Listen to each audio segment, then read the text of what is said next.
Welcome, ladies and gentlemen, to the Snake Pit Podcast, your one and only stop for all things entertainment, all things homegrown.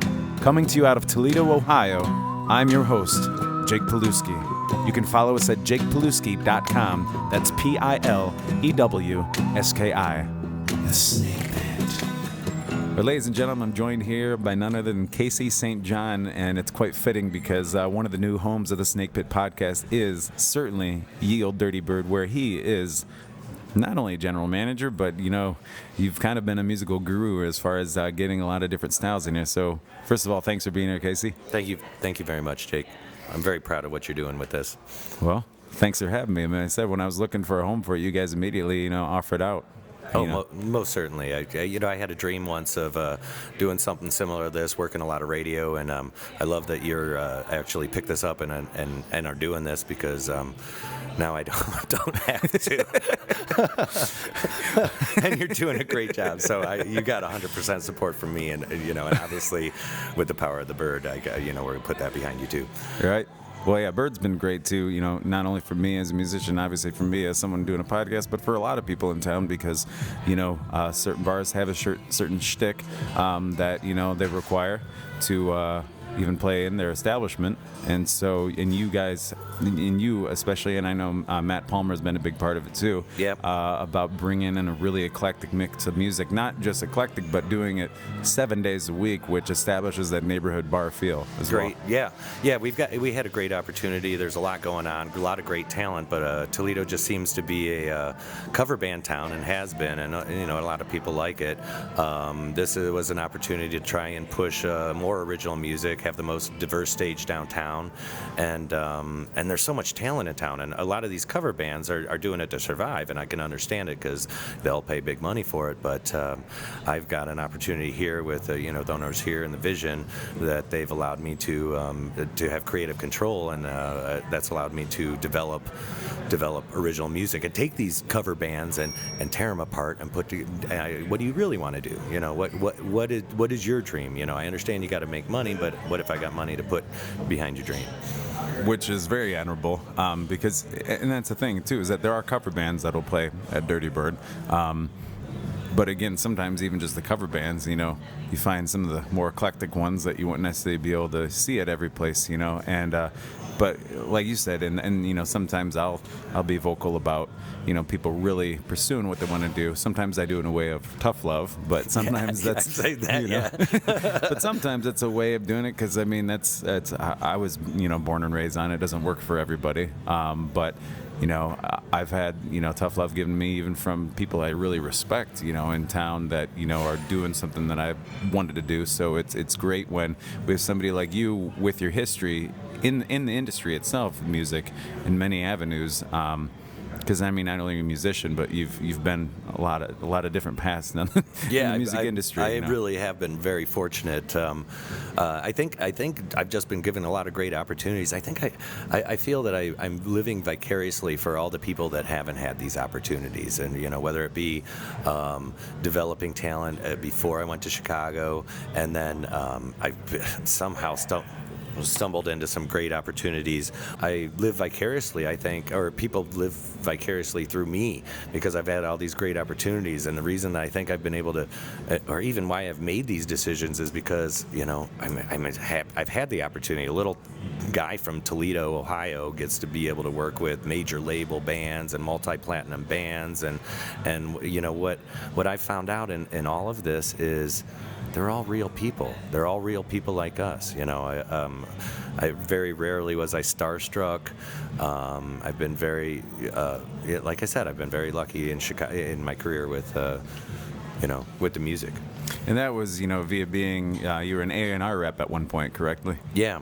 I actually, I was in Toledo building it up, started doing, developing talent, doing independent shows, and then I was taking away apparently from the bars, so the bars hired me in. I started doing that, managing bars, developing talent, bringing bands in from all over. A&R reps were actually,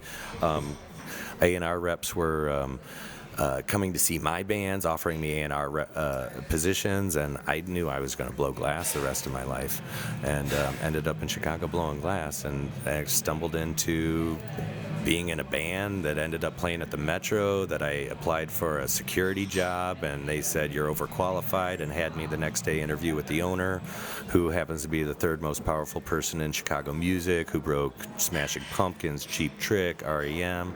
So they had me immediately managing a club called the Metro, or Cabaret Metro before that, which was, I mean, it was really cool. I mean, during the day I'd be hanging out with people and not even realizing that I'm with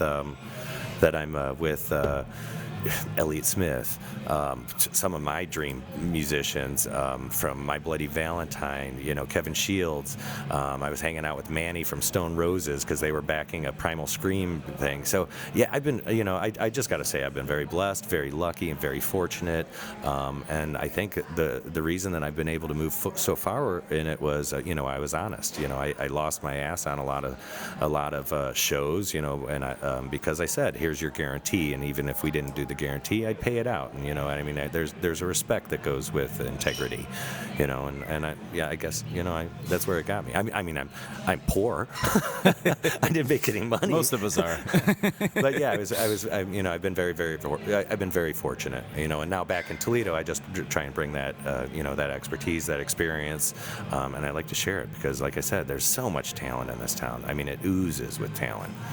And as you said, because I agree with you, and I'm discovering new talent every day, especially doing this podcast, you get to meet, new people, or you go and you play somewhere, you go, actually, as a musician, it's rare to get a night off if you're active, and then when you do, a lot of times I find myself down at Dirty Bird just because I know it's going to be an eclectic mix of stuff that, maybe it's a band from out of town, maybe it's a band in town that I just haven't had the opportunity to hear, and so it's, you build a network and you start seeing just how much talent there is, and that's it's great to have somebody that's not only promoting that and welcoming it into a bar for good pay. But then also having the knowledge to then encourage it, to see potential in somebody and be like, hey, have you ever thought about doing this? Have you ever thought about taking this route? And that's great because that's education that you can't really buy. Well, it comes down to like I was mentioning, I blow glass, and in Italy, the glass blowers do not share secrets at all. Chihuly in town, or in America, united that, and he's changed that. And I sort of feel the same way. I'd like to share all my secrets. I'm going to die, all right? And I don't want all this information to go with me. So if I can help somebody get to the next level, that's what I'm going to do. In fact, when I left Warner Brothers, I was doing Warner Brothers, and I was management for KMA was the management company, and we managed bands like Disturbed and From Zero and Blank Theory, and some bands that really did very, very well. Obviously, Disturbed multi-platinum. We sold them off on that Voices album, but like I said, I've been real fortunate to be able to take that expertise, come back. Left it because we can touch right. corporate rock here a little bit later. But I left it, and I started a campaign called Support Your Local Talent, which actually helped any musician or any artist get to the next level. Whether it is I'm going to tell you you're going to need vocal lessons, or I can help you with distribution. I can connect you with a record label. So I was very, very lucky with a lot of the good people in the music industry to take me under their wing, and I'm going to do that too. I'm going to share that because there aren't a lot of good people in the music industry once you get up to a higher level. It is blood-sucking. It is dirty. It's filthy. You'll see that a lot of these major labels will buy and crush.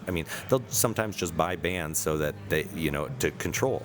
And so, yeah, I hope I'm always going to be one of the good guys in the industry. Well, we very much appreciate it. I do as somebody that plays there, but somebody that frequents here, you have to, watch other groups as well. We'll get more into that, but I do want to give you, it's the first 5 question treatment. Obviously, it's not the first 5 questions. I've already asked you some questions, but for somebody that does have such a knowledge of music, it's fun to pick in the personality of the person that I'm talking to. So if you don't mind, I'll pick your brain. We can run through them, or you can be as elaborative on them as you need to be. All right. Yeah, let's go. The first 5. Your first album that you ever purchased with your hard-earned money, or that was bought for you so that it actually made a huge impact on your life?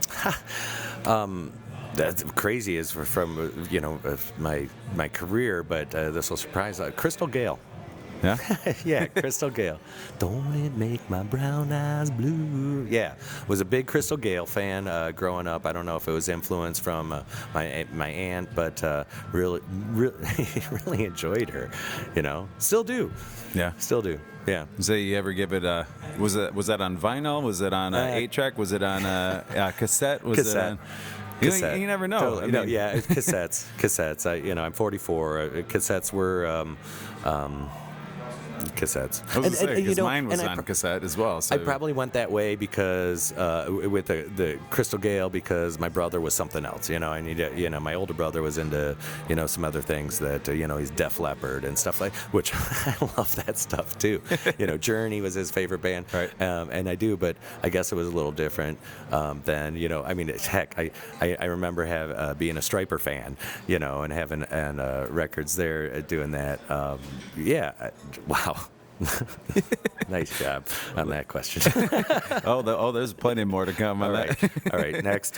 or at least 4 more on the first one. So then I say a little tie-in, I guess. For some people, this can take place much later after their first album. What was your first live concert experience that either you bought a ticket for or that you personally asked, like, I need to go to this concert? Oh, this was going to be the Monkees at the University of Toledo Stadium. The Monkees was my first concert. Let's see. So that was, was the actual full-on lineup? It must have been. Yeah. I don't know at that point. I don't know. I don't know. You're not a monkey aficionado? It must have been. The TV show was still on. It was definitely early 80s. Yep. Sorry that was my first concert, because I got a lot of friends that had some really, really cool first concerts. Kiss, stuff like that. Right. But the Monkees. No, I'm in Toledo. It all depends on what people bring through here. Really. Exactly. And so that came on through. I was into the Monkees. I brought a brochure. I think I probably still have it. I'm not gonna. You're gonna cut this all out, right? No, I was gonna say, if it makes you feel better. Once it wasn't my first album, but once I actually started purchasing, actual CDs, because for the longest time it was cassettes for me even, and once I started getting the CDs, I would say probably like my 5th or 6th, full album on CD was Monkees' Greatest Hits. So, They were good. Yeah. They were good. They were really good. Beach Boys. Loved the Beach Boys, too, In fact, out in Chicago, one of the Beach Boys is out in St. Charles, and, I didn't realize. Did you know that the Beach Boys weren't even a beach band? They were in Midwest America, pumping out some amazing stuff. I thought, as I was jumping on my bed singing to those songs, I was picturing them and me as the lead singer, and by the beach and with the surfboards. And no, they were probably doing it in Illinois somewhere. Well, kind of like CCR was making swamp tunes, out of California. Yeah. Same concept. Yeah. Flaming Lips, see where they came from. Yeah. Yeah. It's Central, Midwest America is the place to go. Midwest America's got it all. Look at Toledo. Look at how many people come to Toledo and try and rip off styles, rip off music, rip off. We're a hub for talent.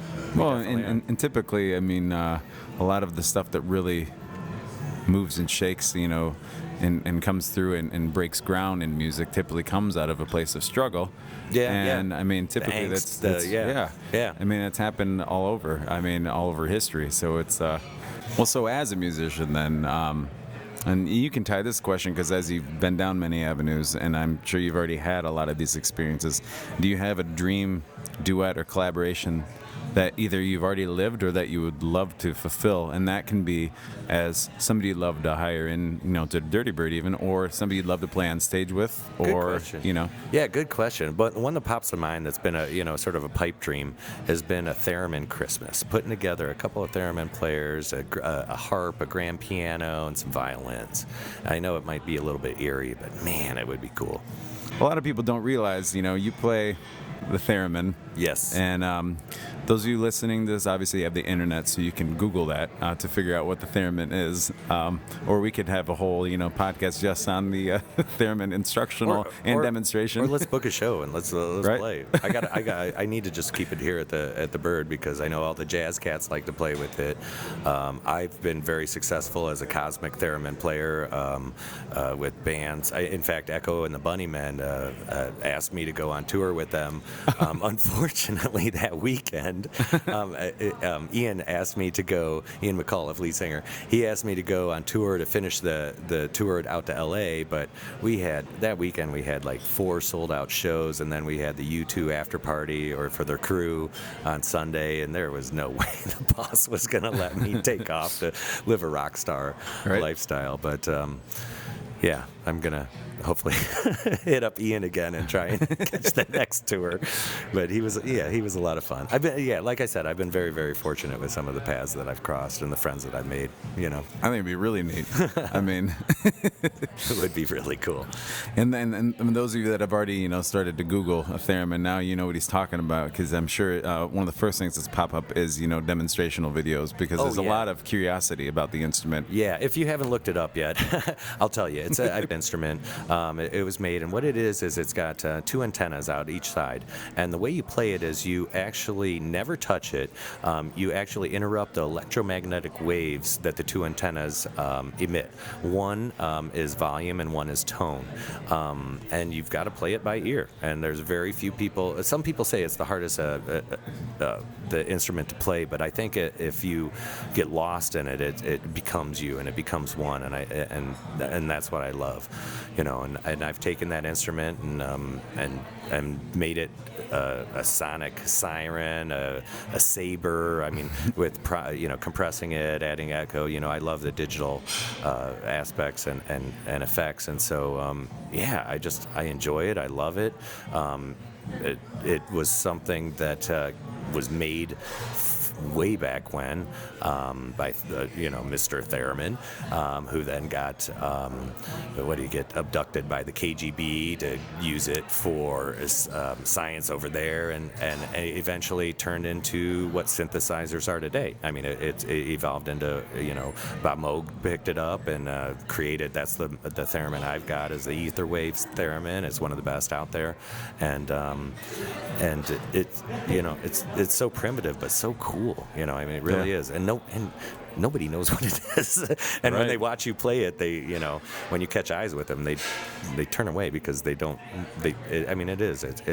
It's amazing. I'll say it almost comes across supernatural. Definitely, it is. It's added to any bands that I played in or any recordings that I've done. It takes it to another level. Mm-hmm. It definitely does. So then. I don't know if you do, whether it be on stage or off stage, in many of the avenues that you've taken, do you have an embarrassing and or humbling experience in any of the professions that you had that really stick out to you, to where we can do it, the 2-sided question, embarrassing first and humbling second? I don't know. Sometimes they go hand in hand, but sometimes they're completely separate. With a theremin? I don't know. It could be with a theremin. It could be, even just, working as an A&R rep. It could be glass blowing. It can be any. I do have embarrassing. Yeah, I was doing marketing when I was out in Chicago. When I first moved out there, I ended up being a marketing director for a place called Boogie Nights. And Boogie Nights is like a polyester, so they're doing 80s music. I'm marketing director. So at that point, I'm 26, 27, 28. I'm not quite sure. And I'm selling to the soccer moms, 30 soccer moms. And I'm going around, and mind you, this is in Chicago. So actually, this is in Schaumburg, so it's just outside of Chicago. We had 3 locations, and I have to go over, around to all the concierges at all the hotels because I'm trying to bring people in. And so I go up to this girl. Oh my gosh, I can't believe I'm saying this. All right, so I go up to this woman. She's clearly pregnant. She is clearly pregnant. She had to be pregnant. And let me guess, she was not pregnant. She told me she wasn't pregnant because I asked when it was due. Because I'm smooth, all right? You work your way in. I'm not pregnant. Oh, my gosh. I think those are like one of the top 3 things you don't ask women no matter what the situation I is. learned my lesson late in life, apparently. Oh, my gosh. Firsthand. I danced and sang for her. I don't think I got any clients from that hotel, I'm sure. Should have just played her the theremin. No, she probably played me. She did give me good. She did. Oh, my goodness. That was, sort of a funny moment. Definitely a first on here. Yeah, that was. So I watch what I say. Now, Right. with pregnant women, it's touchy. Eggshells. She was clearly pregnant. Yeah, and maybe the whole time she was just messing with you to teach you that life lesson. I mean, She may have. But yeah, I step lightly now. Well, do you have a humbling experience, or I mean, can we chalk that up as one of the same? Humbling. I don't know. I had a fun experience. I don't know how humbling it was. It was sort of maybe more encouraging than humbling, though. When I was in Chicago, I was running the Metro as a day manager, and I put my 2 weeks in because I got offered the job with Warner Brothers, and the owner, and if you know the Metro, it's dark, and it's cool, but it's a cool venue, but it's dark. And he caught me in one of the back doors, and he put me up, and he goes, "You're going to go work for Warner Brothers. What makes you think you can do that?" And I go, "Joe, this business is bullshit, a whole bunch of bullshit, and I can sling it better than most of them." He's like, "You know what? You're going to do great."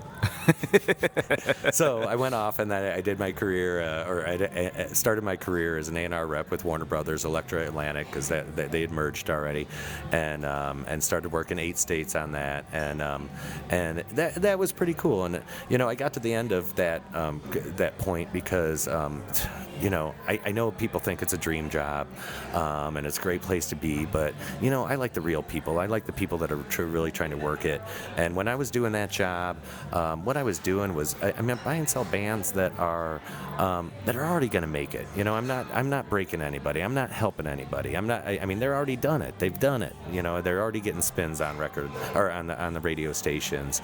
I'm just, and those aren't, it just wasn't what I want to do. I remember going in one day, and they're like, "What's up?" And I go, "This job sort of sucks," because I know in the office I'd listen to the music that I like, and they're like, "What is that crap? What is?" I go, "Real music, real music, and stuff that I want, that I was interested in, because I'm running a street team for Disturbed, and mind you, Disturbed's a good band, I don't even think They've had their moments. Yeah, I don't know if we took them from a spandex hair band and turned them into what they were, Right. But I don't think I'm supposed to say that, so you're gonna have to clip that one out. But he goes, "Yeah, I understand." And so at that point, I gave my, they gave me the next month pay, and I bowed out. Well, that night I was actually moonlighting at the Metro, and the owner, Joe Shanahan, came up to me, and he's like, "Hey, I heard you quit Warner Brothers today." And I said, and I was like, "How'd you hear that? We're not going to release that for 2 weeks." Obviously, he's got his finger on the pulse. And he goes, "Come into my office tomorrow." And I was like, "Okay." So I show up in his office, 4th floor of the Chicago Metro. If you're not familiar with it, runs everything. You go up there, and on the wall, you've got signed records, platinum record stuff from Jane's Addiction that they've helped out, Madonna. You name it. That guy has worked with so much talent, and I admire him, and I've been very fortunate to work underneath him. Well, he cleared out the whole 4th floor and had me up there, and I brought a piece of glass with me, and I actually put it on his desk, and he goes, "What's this?" I go, "This is what I'm going to do the rest of my life." And he laughed at me, and he offered me managing the whole Metro that day, Wow. which was pretty cool. And then he did ask me, he goes, "What's your real name?" And I go, "Casey St. John." He goes, "No, what's your real name?" I go, "Kirk Charles St. John." And he goes, "I've been in this business long enough. I know that's not your real name." I go, "That is actually my real name." So I've been very fortunate to, I was just gonna say, to land that, born with a stage name. Yeah, land on the, Yeah, but then I took, here in Toledo, I took my St. John last name and went to St. Francis. So that was the toughest 7 years of my life. Oh, wow. I bet.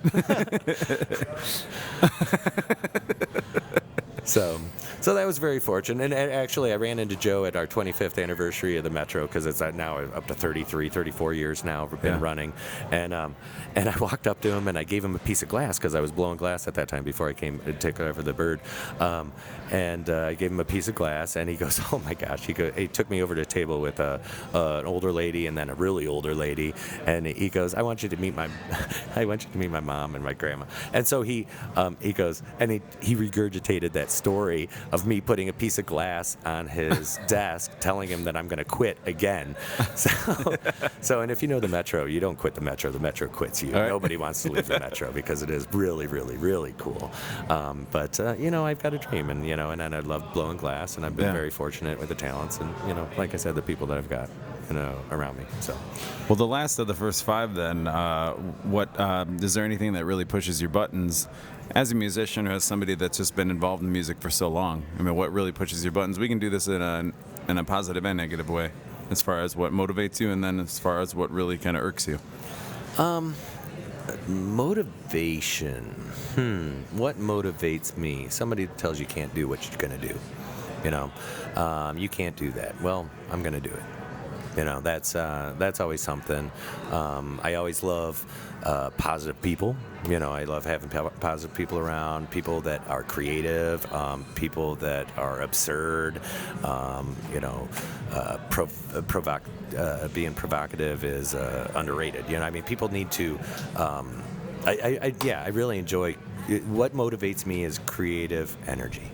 Yeah, definitely, and which is great running Yield Dirty Bird, because oh my gosh, I'm blessed to be able to work with all these musicians that I've never, Disturbed was a heavy metal band. I enjoyed country. I love alternative music. The Smiths are my favorite band of all time, and it's because of Johnny Marr, because he's an amazing guitar player. Mixed with Morrissey was a perfect equation. I've been very, very, very fortunate, coming back to this town and being able to work with the jazz cats that are in town here. There's so many good players. Get to work with you, you've got a lot going on your plate, and I wish I could do what you guys do. I'm a musician, I can be okay, but man, you guys are talented, and I'm just thankful that I get to hang out with you guys. Well, appreciate that very much. Likewise, though. It's everybody's got a place and something they do really well, and then we feed off each other, and then who knows? Definitely, it is. And when people work together and collaborate, many hands make for light work. Yeah. Definitely. I really. Toledo's, receptive to music, supportive of music. I don't know why people complain about this town. This is better. If they would get out of this town and go anywhere else, they're going to realize what we have. We've got not only the music scene, we've got one of the best art museums in the world. We've got the zoo. We've got Crosby Garden. And everything that's developing down here. Finally they're throwing money into downtown. I've been watching it develop for the last 4 years. I actually go out, and being lucky, where the club I ran in Chicago was half a block from Wrigley Stadium, so I love the excitement that was going on there. I walk out this door and I look down and I think we're like, I guess maybe I'm delusional, but I'm like, oh, we're a little Chicago, except we don't have the Al Capone shooting stuff out, which I love that about Chicago. I really do. The gangster stuff. I think once upon a time the Purple Gang came through here. A couple. Well, Al Capone actually. I was involved with the City Lounge when I was out in Perrysburg with Tony Shamas and Alberto Spallino, and that actually was known as a place where the vault in there, Al Capone would put money in there. And then I when I came back from Chicago, I landed in Point Place, because that's a really cool area, and I was way out on the peninsula. I had a house out there, and there's a house down the street was one of the gangsters' houses, and then there was another lookout house down there, and that's where they brought all the alcohol in through Prohibition. Right. That's pretty cool. Well, yeah, once you see where Toledo's located on a map, it all makes sense. Too. Yeah. That's... Oh yeah. The getaway vacation, right. Lay low spot. Yeah, I love Point Place, and the water. I always love being by the water. Yeah. Well, cool. How long have you been here at Dirty Bird in your position? So I've been here about 3.5 years.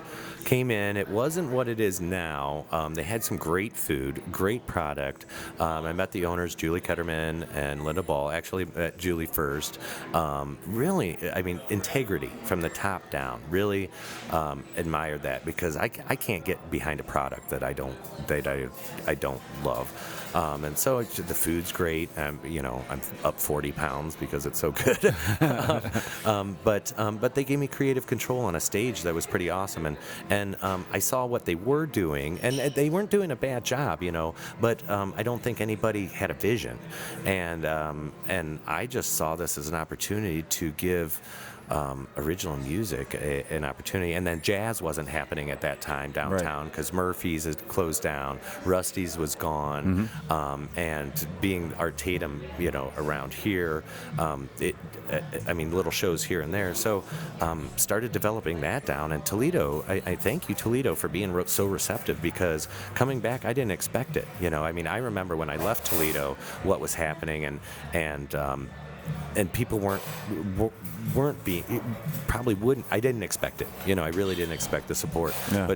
But Toledo's got a lot of great people that want to come out and have a good time. So I started putting jazz, you know, 3-4 times a week out here with another, and then mixing it up. You know, I didn't want to be a jazz club, even though we do well with it. Yeah. I don't want to be a blues club, because, you know, so we mix it up, and thank God, Toledo. I mean, we had Clifford Murphy playing here as long as he could, and I was able to work with Claude Black when I first came back with Fifi's, because I was there for a little while, and yeah, we've just I'm thankful that I've been able to be a part of keeping Toledo music alive, right? You know, not that it's going to die. Well, no, but you know, but giving another avenue, because I mean, you know as well as I do, I mean, you guys got to hustle for shows, you know, and right. and some of the stuff you do, really, where does it fit? You know, I mean, you're not fitting. You know, some of the side projects you've got aren't fitting at Blarney, aren't fitting at Cock and Bull, aren't fitting at, you know, but they fit up here, you know, and that's what I tell a lot of these bands. You know, I love all these bands, I love these cover bands, but some of you I'm going to be honest with you, and I will always be honest, is you're not going to fit in my place. Why? Right. Because I can't. I mean, look at the venue. It's all brick, so I can't really go too loud. We got to keep it down, so that sort of limits me. So I can't be doing some of these rock bands and stuff like that. Even though I love them, I love the ethereal rock and stuff like that.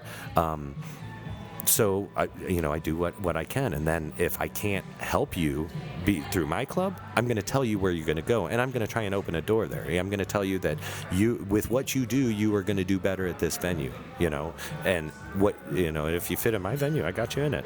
Right, know? Exactly. You know, and I'm open. You know, I mean, slowly we're developing. Obviously, this business since I've gotten involved has just boomed exponentially. Downtown's growing, so yeah, maybe I can get some more sound stuff in. We've got an open container that's coming downtown here, so now I can move out to doing something in the parking lot, or better yet, talking to some of these great cats down, you know, a Home Slice or a Nine and a Fleetwood about doing a full festival up and down the street, working together. I mean, that's what I'm really liking. We work with the Pub Club, which is sort of dissolved now a little bit, but we still all work together with all the venues that are down here, you know, doing live musics.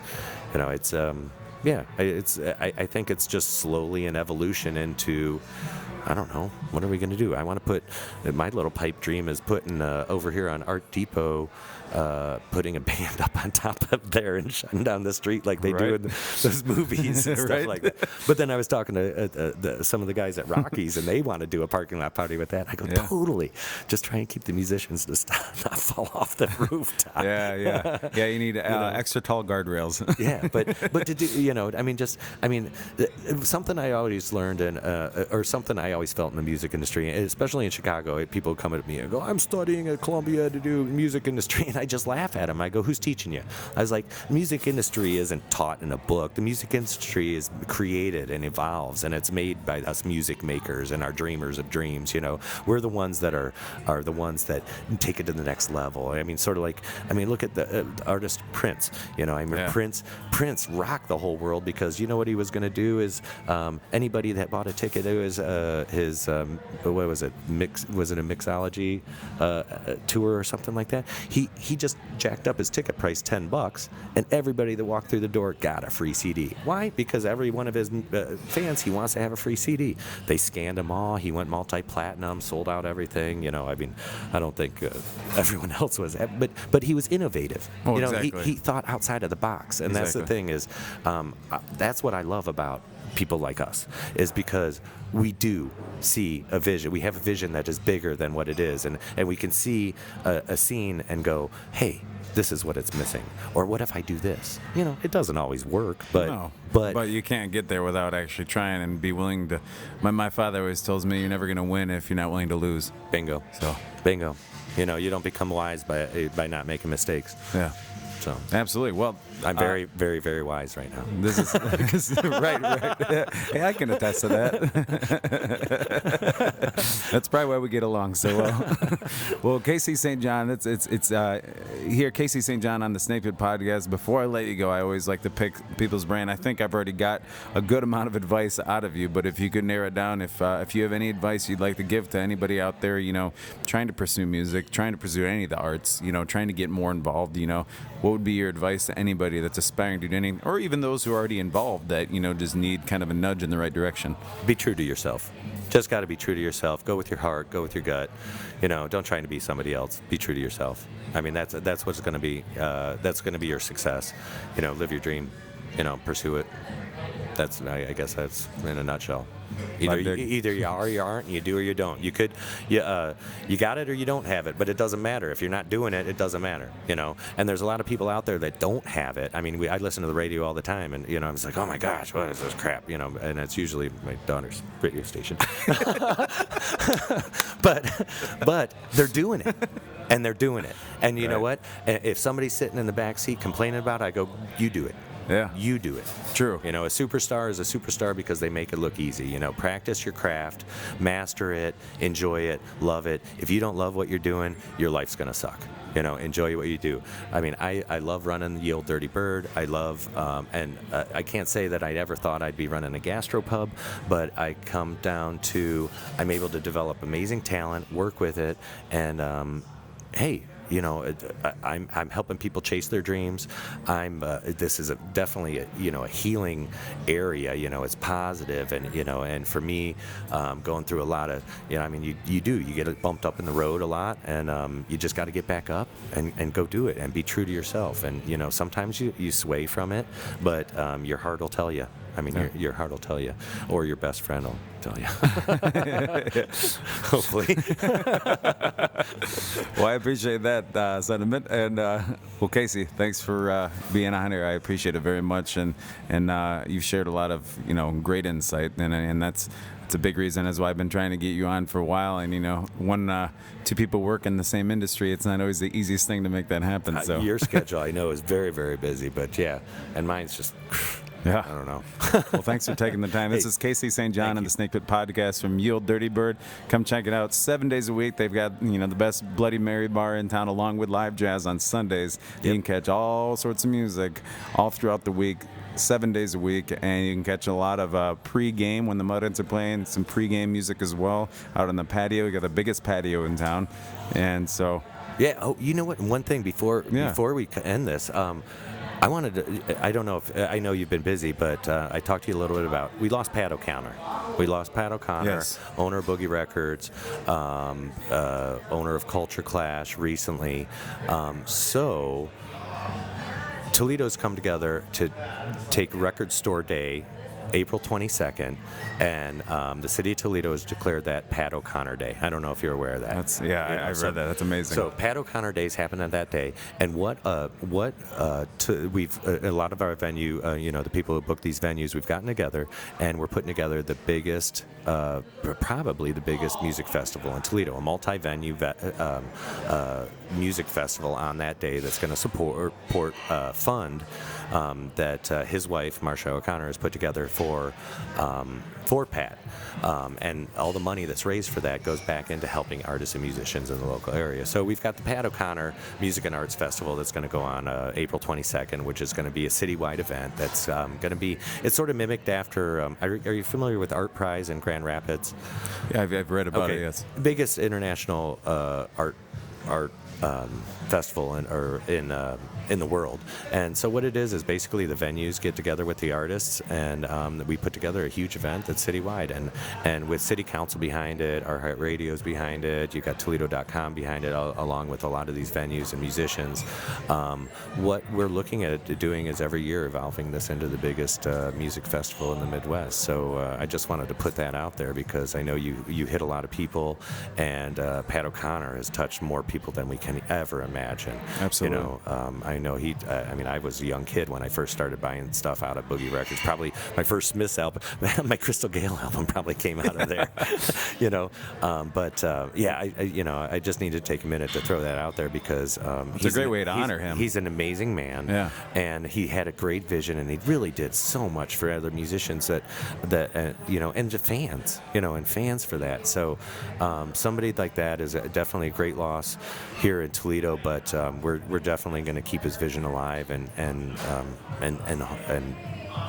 do this festival every year. So keep your ears open, and I know everyone's not going to be able to hit every venue, but just come on out and support it and bring people that don't usually come out to venues to support artists and musicians. And it's art and music, to come on out, April 22nd to whatever venue's close to you and or whatever musicians you like, or maybe your cousin's in a band or something.